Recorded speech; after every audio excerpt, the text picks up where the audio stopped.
Assalamualaikum warahmatullahi wabarakatuh. Alhamdulillahi wa kafa, wassalatu wassalamu ala ibadihi alladhina istafa wa ala alihi wa sahbihi ahli sidqi wal wafa, amma ba'd. Ahbabana fillah, Sayyidina Abi Bakar As-Siddiq radhiyallahu ta'ala anhu wa arda dikenal sebagai sosok yang sangat berpegang teguh dengan hadis-hadis baginda Nabi sallallahu alaihi wasallam.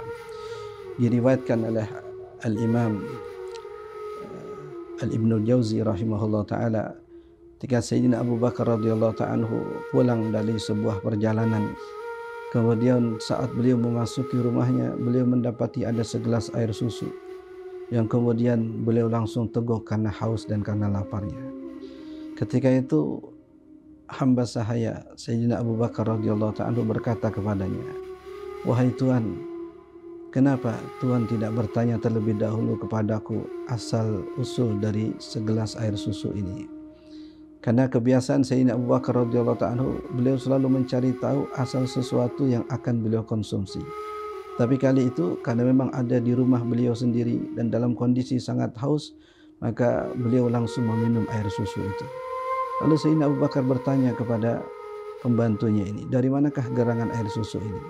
Lalu ia pun menceritakan, "Inni takahantu fil jahiliyah. Dahulu di zaman jahiliyah aku pernah berprofesi sebagai seorang dukun, sebagai seorang paranormal. Yang walaupun aku tidak pandai, tapi ini adalah bentuk tipu-tipuan kepada orang lain.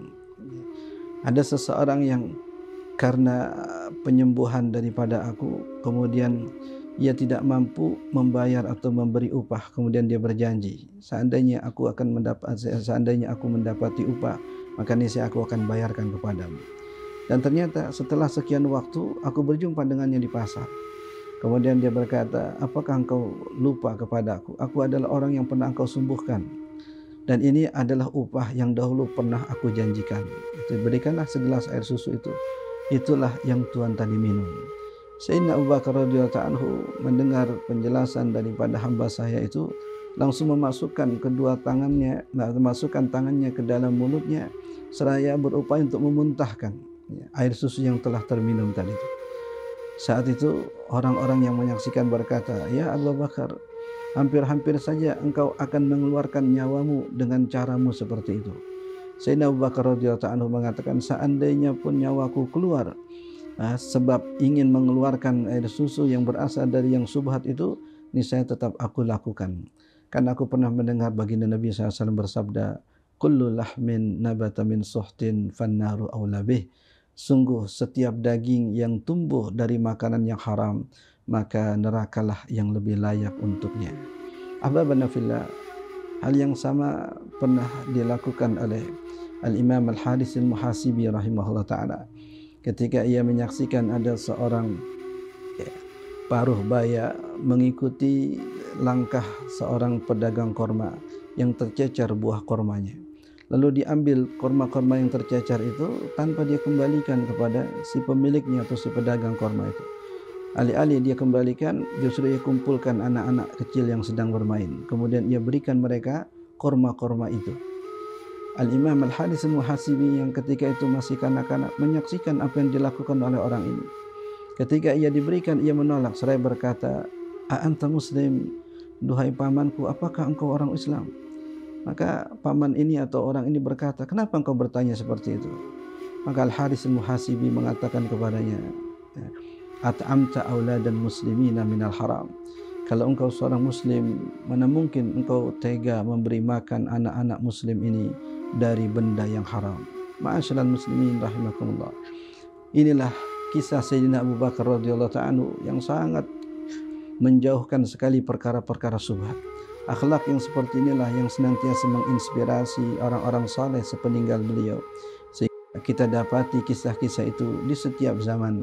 Al-Imam Al-Harits Al-Muhasibi hanyalah salah satu dari contoh salaf yang meneladani salaf sebelumnya, yaitu Sayyidina Abi Bakar As-Siddiq radhiyallahu ta'ala anhu wardah.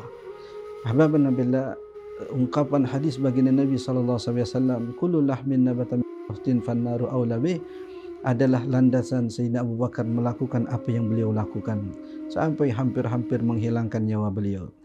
Apa yang dilakukan oleh Sayyidina Abu Bakar inilah yang kemudian menginspirasi Al-Imam Al-Haris Al-Muhasibi untuk mengingatkan orang yang jauh lebih tua usianya daripada beliau untuk tidak memberikan anak-anak kaum muslimin dari makanan yang haram atau makanan yang mengandung syubhat.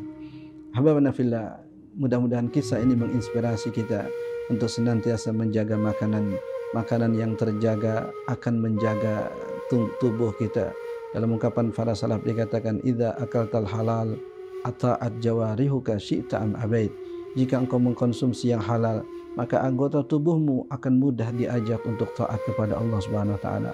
Wa idza akaltal haram asat jawarihuka syi'ta am abaid. Tapi jika engkau mengkonsumsi yang haram, maka anggota tubuhmu akan mudah melakukan maksiat kepada Allah Subhanahu wa taala. Semoga kisah ini menginspirasi kita untuk senantiasa menjaga diri kita dari hal-hal yang dimurkai oleh Allah Subhanahu wa taala. Hadza wabillahi taufik. Wassalamualaikum warahmatullahi wabarakatuh.